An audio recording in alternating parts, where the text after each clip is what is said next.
جھنڈے لگاؤ جھنڈے لگاؤ، گھر کو سجاؤ گھر کو سجاؤ، کر کے چراغاں کر کے چراغاں، خوشیاں مناؤ۔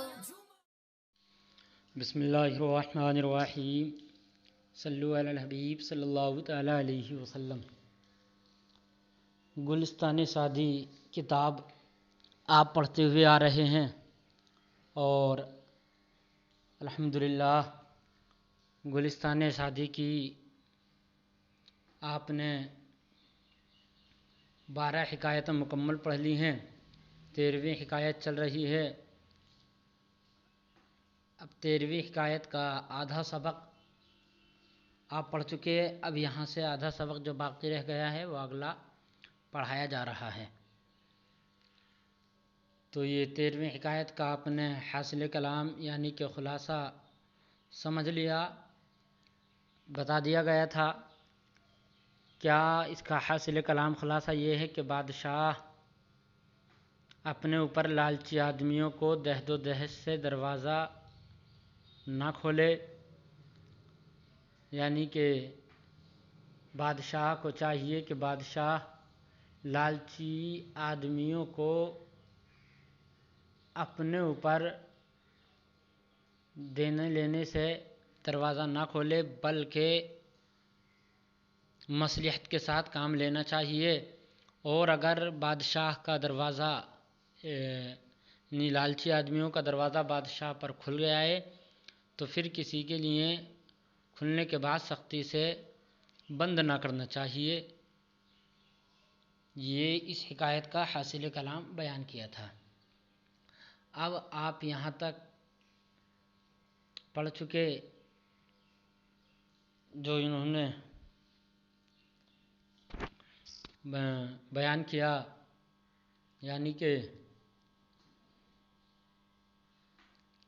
مثنوی انہوں نے یہ بیان کی،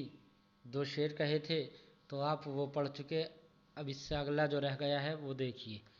عبارت اور ما ترجمہ۔ گفت این گدائے شوخ چشم مبذر را کے چند این نعمت بچند این مدت انداخت برانید۔ گفت اس نے کہا، یہ آپ جانتے ہی ہیں اس کا ترجمہ۔ اور گفت یہ فعل ماضی مطلق ہے، صیغہ واحد مذکر غائب کا۔ اس نے کہا یعنی کہ بادشاہ نے کہا، این گدائے، این مانے یہ اور گدا مانے فقیر۔ شوخ چشم کے معنی آتے ہیں بے شرم، بے حیا، بے باک، اور مبذر کا معنی آتا ہے فضول خرچ۔ مبذر فضول خرچ کرنے والا۔ تو قرآن کریم میں بھی بیان کیا ہے، ان المبذرین کانوا اخوان الشیاطین، ان المبذرین بے شک فضول خرچ کرنے والے کانوا اخوان الشیاطین و شیطان کے بھائی ہوتے ہیں۔ یہ قرآن کریم میں بھی بیان ہوا ان المبذرین۔ تو یہاں سے پتہ چلتا ہے کہ مبذر جو لفظ ہے یہ عربی کا لفظ بھی ہے اور فارسی میں بھی استعمال ہوتا ہے۔ تو سمجھ گئے ہوں گے آپ ترجمہ۔ گفت این گدائے شوخ چشم مبذر را کے معنی کو کہ چند این نعمت، نعمت کا معنی نعمت مال، اور اگلا بچند این مدت، معنی میں اور چند معنی چند، اس ای معنی اس چند مدت میں برانداخت اڑا ڈالی، خرچ کر ڈالی، اور برانید اس کو نکال دو،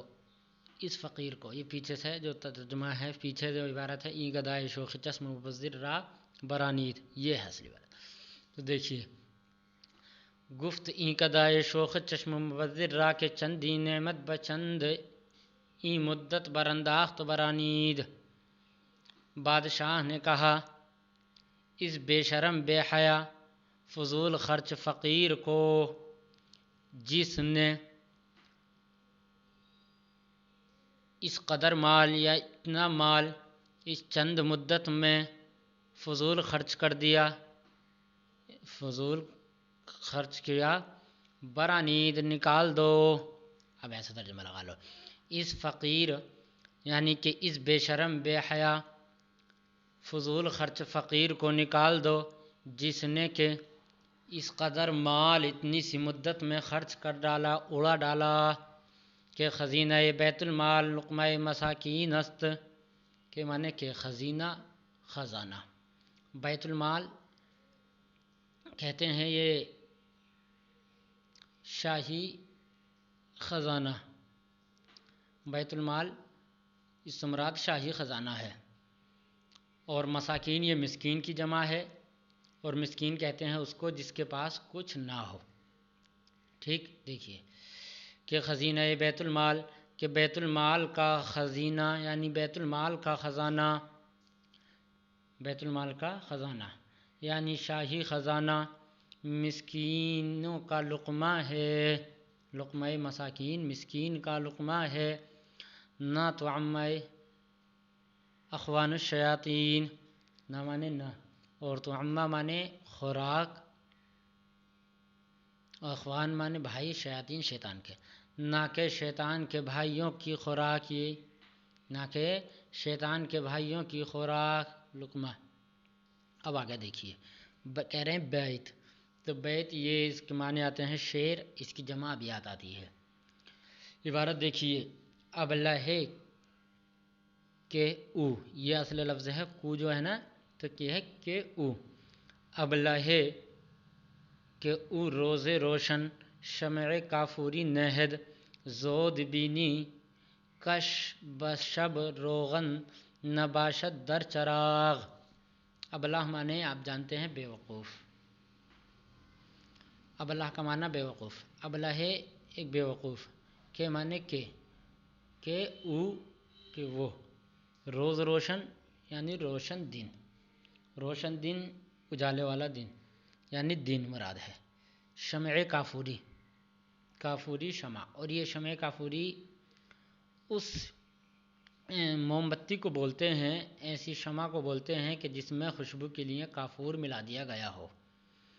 جس میں خوشبو کے لیے کافور ملا دیا گیا ہو اس کو شمع کافوری بولتے ہیں. نہد جلائے، زود بینی، زود کا معنی جلدی ان قریب، اور بینی تو دیکھے گا، کش جو شین ہے نا اس میں، تو یہ شین اس کے معنی دے رہا ہے کہ اس کے، بشب رات میں، مانے میں، شب مانے رات، اور روغن مانے روغن یعنی کہ تیل، نباشت نہ ہوگا، در چراغ چراغ میں. ترجمہ دیکھو، اب لہے کہ او وہ بے وقوف جو کہ روشن دن شمع کافوری جلائے، وہ بے وقوف جو کہ دن میں شمع کافوری جلائے، ان قریب زود بینی، ان قریب تو دیکھے گا کہ اس کے چراغ میں، کہ در چراغ، کہ اس کے چراغ میں، بشب رات میں، روغن نباشت تیل نہ ہوگا، روغن نہیں ہوگا. جو دن میں چراغ جلائے گا، شمع کافوری جلائے گا، ان قریب تو دیکھے گا کہ رات میں اس کے چراغ میں تیل نہیں ہوگا. اس کا ترجمہ آگے دیکھیے، یک از وزرائے ناصح گفت، یک ایک، از مانے سے وزراء وزیر کی جمع، ناصح نصیحت کرنے والا، نصیحت کرنے والے وزیروں میں سے ایک وزیر نے کہا، یا نصیحت کرنے والے وزیروں میں سے ایک وزیر نے یا ایک نے کہا، اے خداوند، اے خداوند، اے آقا، اے جناب، مصلحت عام می بینم، مصلحت یعنی مصلحت عام مانے وہ، می بینم میں دیکھتا ہوں، میں یہ مصلحت دیکھتا ہوں کہ چنی کساں را وجہ کفاف بتفریق مجرا دارند. مجرا یعنی کہ آپ نے ایک لفظ پڑھا ہوگا جاری مجرا، تو مجرا کا معنی رہتا ہے جاری کے معنی میں ہی، مجرا کا معنی ہے جاری، جاری رہنا، جاری ہونا. ترجمہ دیکھیے، اے خداوند، اے جناب، مصلحت عام می بینم، میں یہ مناسب سمجھتا ہوں، میں یہ مصلحت دیکھتا ہوں کہ چنی کساں کہ ایسے لوگ، چن مانے ایسے، کساں لوگ، را کو کہ ایسے لوگوں کو، وجہ کفاف اور وجہ مانے سبب اور کفاف مانے یہ ہے خرچ، یعنی خرچ کے سبب، بتفریق یا خرچ کی وجہ سے، بتفریق، تفریق یہ تفاریق یہ تفریق کی جمع ہے اور تفریق یہ واحد ہے، اس کا معنی ہے متفرق ہونا، منتشر ہونا، الگ الگ تھوڑا تھوڑا کے معنی میں ہے۔ بتفریق متفرق طور پر، مجرہ دارند عنایت فرمائیں، جاری رکھیں،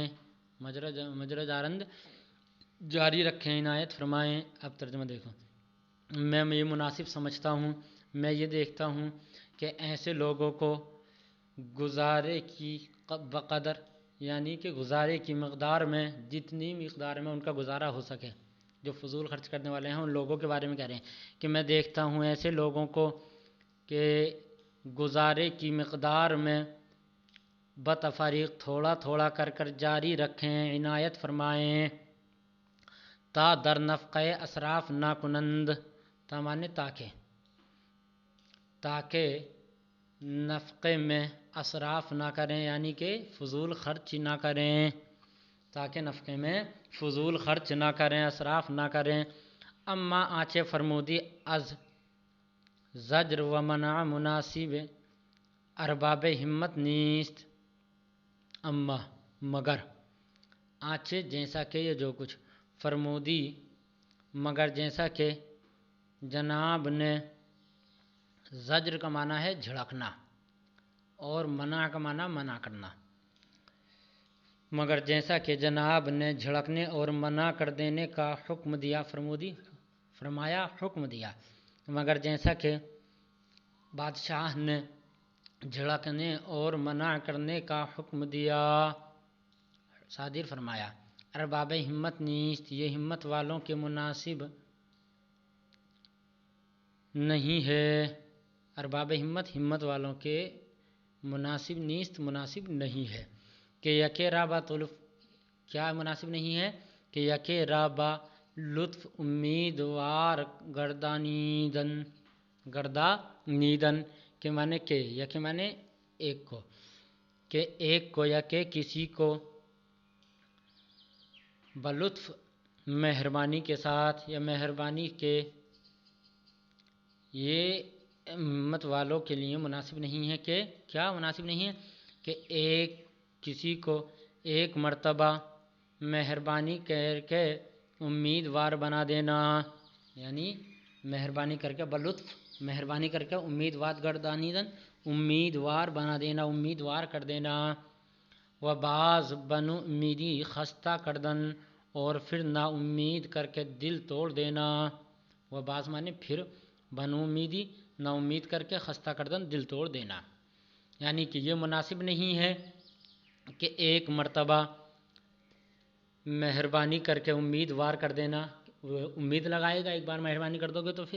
پھر جب دوسری مرتبہ ہو تو اس کو نا امید کریں اور اس کا دل توڑ دیں، یہ مناسب نہیں ہے۔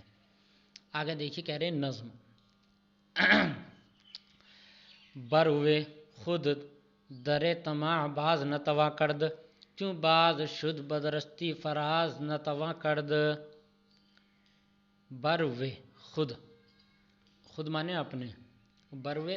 پر، یعنی اپنے اوپر، در طمع، در کا معنی دروازہ اور طمع کا معنی لالچی، یعنی اپنے اوپر لالچی کا دروازہ، باز نہ توا کرد، نہ کھولنا چاہیے، اپنے اوپر لالچی انسان کا دروازہ نہ کھولنا چاہیے، کیوں باز شد، جب کھل گیا، باز شد جب دروازہ کھل گیا، بدرشتی تو سختی سے، فراز نہ توا کرد بند نہ کرنا چاہیے، نہ توا کرد تو بند نہ کرنا چاہیے، یعنی کہہ رہے ہیں کہ اپنے اوپر لالچی آدمی کا دروازہ نہیں کھولنا چاہیے، اور اگر لالچی آدمی کا دروازہ کھل گیا تو سختی سے بند نہیں کرنا چاہیے۔ اب آگے دے رہے ہیں، کہہ رہے ہیں قطع، قطع یہ آپ پڑھ چکے ہیں، اس کا معنی حصہ ہے، ٹکڑا ہے۔ اب دیکھیے عبارت، کس نبینت کے تشنگانے حجاز بر لب آب شور گرد آیند۔ کس مانے شخص، کوئی شخص، نبیند تو نہ دیکھے گا یعنی یہ کوئی نہ دیکھے گا کہ تشنگانے حجاز، کہ حجاز کے پیاسے، حجاز کے پیاسے، بر لب آشور کھاری پانی کے کنارے اکٹھے ہوں۔ یہ تو یہ کسی کو نہ دیکھے گا کہ حجاز کے پیاسے یعنی آب زمزم کے پیاسے کھاری پانی کے پاس آئیں، جمع ہوں، اکٹھے ہوں، یہ نہیں دیکھے گا۔ ہر کجا چشمہ بود شیری مردم و مرغ و مور گرد آیند۔ ہر کجا جس جگہ چشمہ بود شیریں میٹھا چشمہ ہو، شیریں مانے میٹھا، چشمہ مانے چشمہ بود ہو، جس جگہ میٹھا چشمہ ہو، مردم تو لوگ، آدمی، وہ مرغ پرندے، وہ مور اور چیونٹیاں، گرد آئین جمع ہو جائیں گی۔ جس جگہ میٹھا چشمہ ہو تو اس جگہ لوگ اور پرندے اور چیونٹیاں سب کے سب جمع ہو جائیں گی، یہ کہنا چاہ رہے ہیں۔ یعنی کہ اس میں قطع میں انہوں نے کہا کہ آب زمزم کے پیاسوں کو کھاری پانی کے کنارے تم نہیں دیکھو گے، بلکہ جس جگہ میٹھا چشمہ ہو تو اس جگہ لوگ، پرندے اور چیونٹیاں سب کے سب جمع ہو جائیں گی۔ تو اب یہاں تک 13ویں حکایت مکمل ہوئی، انشاءاللہ 14ویں حکایت پڑھا